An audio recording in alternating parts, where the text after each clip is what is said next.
Hello and welcome back, everybody. This is No Fixed Address. I'm Teo, your host.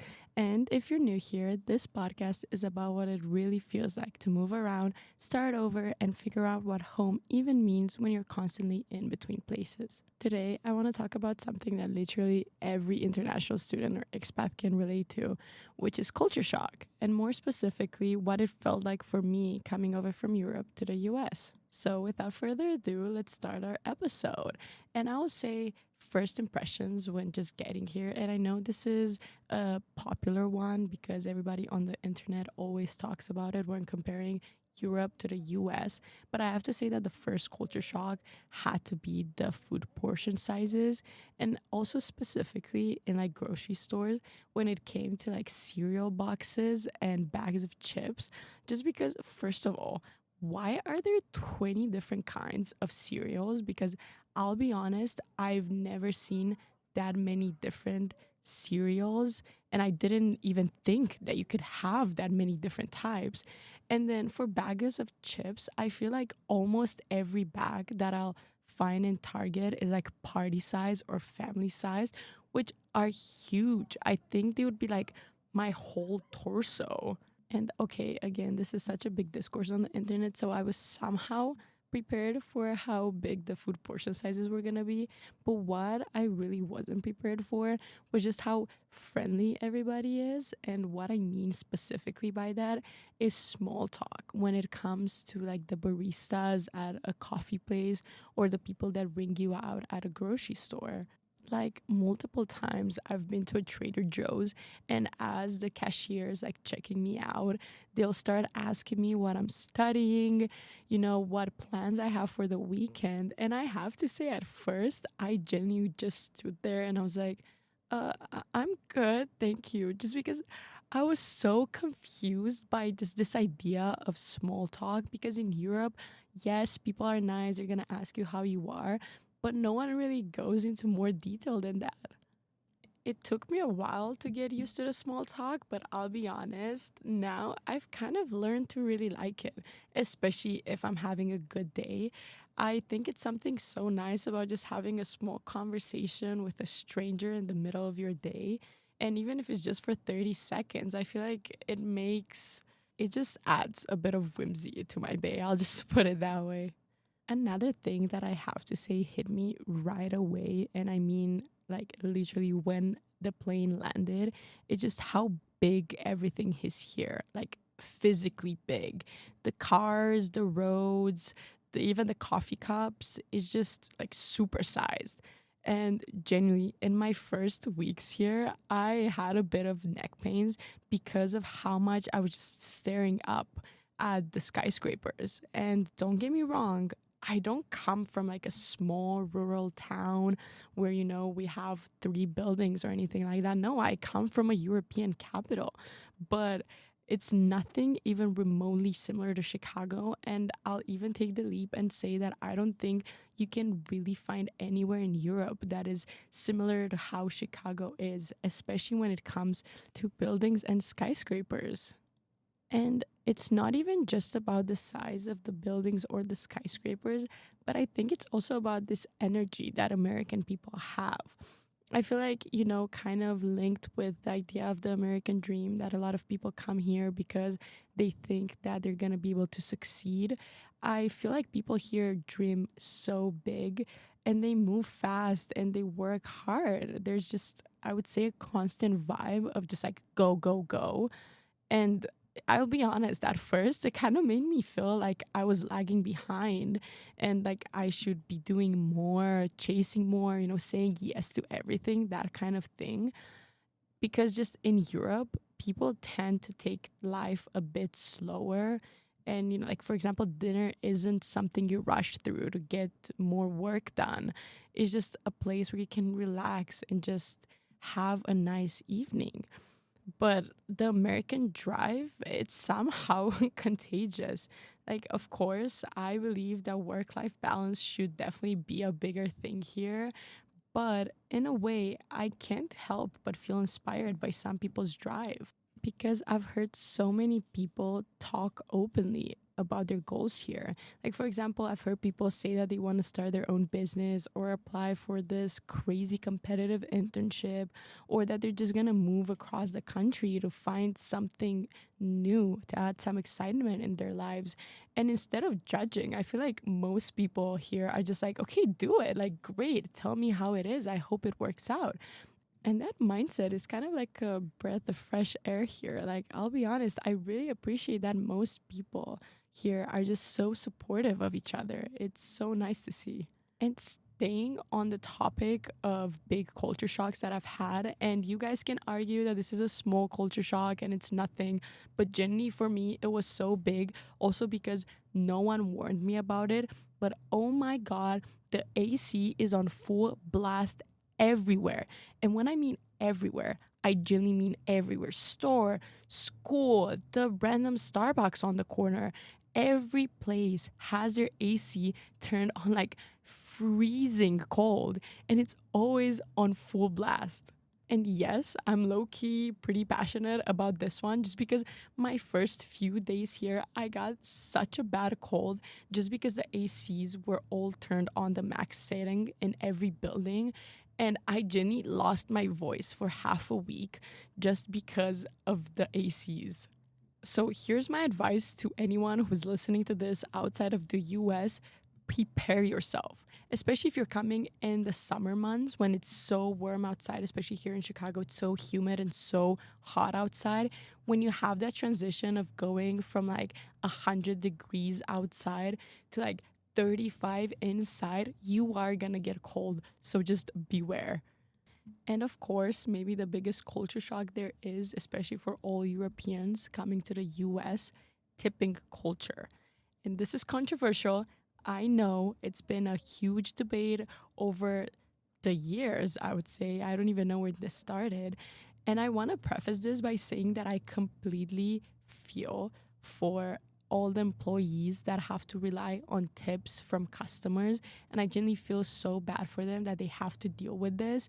But I had no idea that tipping culture was so big here. And like in a restaurant where you're sitting down and you have a server, like, okay, fair enough. I was low key expecting that. But I mean, when I go and buy a coffee, why are you turning the iPad towards me and asking if I want a tip? And then also, why does the tip always start at like 18%? Like, even if I was tipping, why are we assuming the starting position would be so high? And I would say this is mostly like my shock with this. I would say it was mostly like self-serve restaurants and cafes, because if I'm grabbing my own food or I'm ordering off a QR code at the table, why is it expected that I tip? And I'm still so confused what America has against paying their workers a good enough salary so that they don't have to rely on tipping. Because especially when you see that it's such a big debate and you have so many servers that have come forward and talked about their experience with like serving people from different countries. And also I would say like Europe, they always complain about the fact that Europeans don't tip, but it's just like such a different culture because in Europe, you know, I would say even at the like high end restaurants, you would tip, but maybe like 10%. I would say that's like in most European countries, 10% tip is like, oh my God, the service was incredible. Like this was once in a lifetime experience. So, America, please, all the governors out there, pass a bill, pass a law that will allow servers to get paid enough and not rely on tips. Another culture shock that I really want to talk about is like school systems. Also, coming from someone that I've had to since fifth grade take like 18 different classes, because the Romanian educational system, the way it works, they really care a lot about like general education. So, since fifth grade, I've been taking, I'd say, like an average of 16 different classes a year. And what I mean by that is like I'd be taking an arts class, I'd be taking a religion class, I'd be taking like geography and history and then like Romanian, English, math. So imagine my surprise when I'm taking like 6 classes a semester. And also, yeah, I know it's a different level because we're in university, but also just the grading for the classes as well. I still remain like confused sometimes about it because like what do you mean a participation grade? Like why are we all adults in here and we're graded like for attendance and like group discussions in class is just in Europe. I would say if you raise your hand too often, people and especially your like classmates in like middle school or high school, besides calling you like a teacher's pet, will also kind of look at you weird because I would say mostly how the Romanian educational system at least works is like more lecture based. And so here when it's like speak up, share your thoughts, I was like, it pushed me out of my comfort zone, which I really appreciate. But I would still classify it as a culture shock just because it's something that I wasn't necessarily prepared for. And talking about like comfort zones and being pushed out of them, I will say there's a deeper kind of culture shock that maybe most people won't talk about, which is the emotional one. And it's that moment when you realize that even though everybody speaks the same language here and you can understand and speak English maybe fluently, you still feel out of place. You guys laugh at different jokes, you reference things that people won't understand, and sometimes it feels like you kind of have to translate your personality, not just your words. And what I mean by that, I don't know if you guys watched Modern Family, but there's this moment where Gloria talks to Jay about how he'll never know how smart she is in Spanish because she has to translate everything she says in English for him to understand her. And I will say that's exactly how this feels because, yes, I've been speaking English for a long time, also in part because I grew up with the internet. But sometimes I'll be making a comment or a joke that has people looking weird at me. And then I realize, like, oh, you don't understand this because our cultures are so different, because of the way that we grew up is so different. And I would say on top of that, there's also like the homesickness that sneaks up on you. And this is not even only for international students, it's for everybody that had to move away from home for university. And I think we can all relate to the fact that it's not always coming up in big ways. I would say sometimes it's just missing your family's food. And I'll say I'm going through it right now. I miss my mom's like fall soups and winter soups so much. Or it can be just missing hearing your language in the background of the places that you frequent. Or, just walking past a building that kind of looks similar to how one in your hometown looked like. And I'll say at first, I try to hold on to everything Romanian and like European about me just in fear of them being erased from like my identity. So like the habits, the way I talk, the way I think, I didn't want to lose that. But after a while, I think I realized that living here isn't about replacing my identity with a completely different one. It's just about adding layers to the one that I already have. So, you start kind of merging two worlds. For me, it was picking up like little American things, like for example, saying appreciated too much, which I'll say it's not necessarily a thing in Europe. It's definitely very American or maybe just Chicagoan. I don't know. Or just like smiling at strangers on the street, or just drinking a coffee out of a cup that's so big it's the size of your head. And you blend these things with who you already are. And one day you realize that you don't fully belong to just one place anymore, and you kind of belong everywhere. So I'd say with that, kind of similarly to what we were talking about last week, I'd say the biggest lesson for me so far has been learning that home isn't just one location. It's more like a collection of moments and people that I get to meet. Home started to look like my friends here who understand what it's like to miss another time zone. It's calling family in like the middle of the night because it's morning where they are. And it's also cooking something from home and realizing that it doesn't taste exactly the same. But that's okay. I think, a lot of people go through this. I know I'm definitely not the only one. And, it's that feeling that you're always in between. And I think there's something freeing about that feeling because you start to see the world as one big mix instead of just like separate boxes.